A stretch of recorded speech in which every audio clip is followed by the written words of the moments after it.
I'm Andrew, and I'm setting out to make better videos for diesel enthusiasts.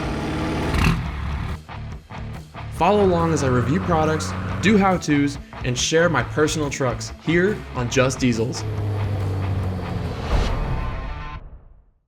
Hey guys, what's up? Today I'm going to be showing you how to do the sport bumper swap on a third gen. This is going to be relevant on anything from 2006, to 2009, this big headlight style third gen. We're going to be doing the Laramie Sport bumper swap on this truck. Now we're going to be doing this the easy way. There is a hardware that involves all of the correct bracketry, all that stuff.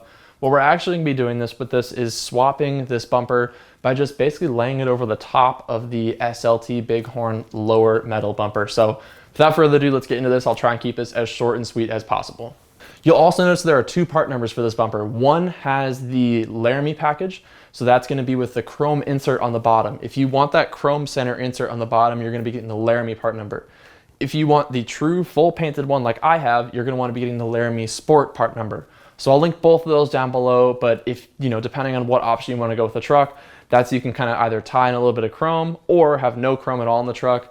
That's what I did. So I have the Laramie Sport package one that has no insert on the bottom, no holes, nothing like that.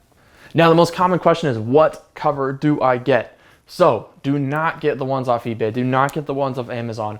Only get the true OEM covers. I have done both. The fit and finish is so much better with the true OEM Mopar covers. They still sell them. They are still available.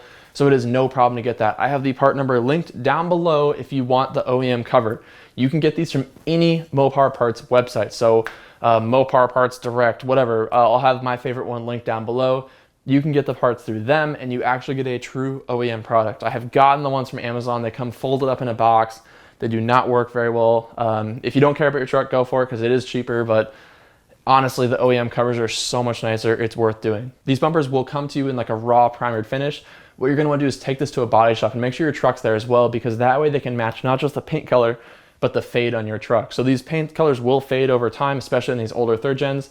So if you take this truck to a body shop, they can actually match the fade perfectly. So I took this to a body shop, showed them my truck, they scanned the color on the truck, then they can color match the bumper perfectly so it matches fantastic. So that is how I did this. Don't try and order the pre-painted ones online. I've tried painting them myself in the garage. The result's never quite as good. So if you just take it to a body shop, it costs a little bit more, but it's actually way worth the effort for the end result. So first step is going to be undoing the two bolts on either side of the bumper. These are going to be Torx head bolts. That's going to be what's holding in that upper plastic cover partially. So we're going to undo those two. At the center of the bumper as well, that plastic upper cover, there's going to be a couple different pins. These have a Phillips head screwdriver on them. If you're able to unthread that, fantastic. If not, I couldn't, for example. I had to actually take a trim tool and just pop them out and pry them. They're a threaded screw head and it's supposed to thread out and then have the push pin that comes out, but I can never get those dumb things to work, so I had to just rip them out of the truck. The next thing is going to be the step pad, that black plastic step pad.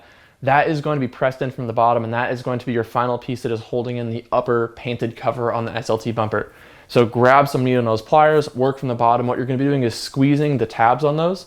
It basically presses in with these square tabs. If you squeeze them and push, that releases that upper cover. So just work your way across, releasing all of those. That plastic upper cover will come right off. Once you've done that, you can actually remove that upper cover from the vehicle and you're done with the top of the bumper.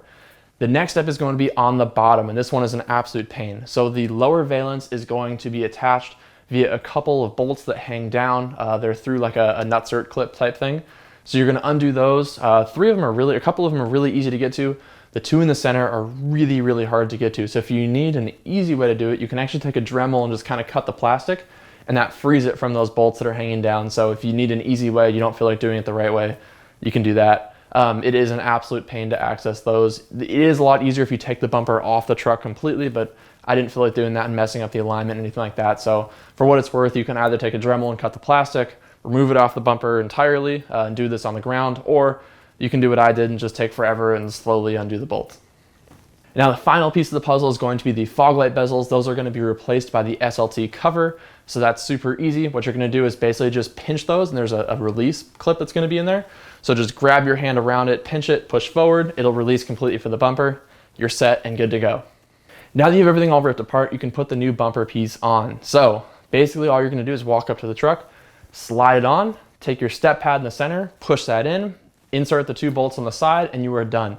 Now you'll notice there are actually a total of 4 bolts on the outside of this bumper that you can use. So the top 2 are going to have a spot where you can thread in.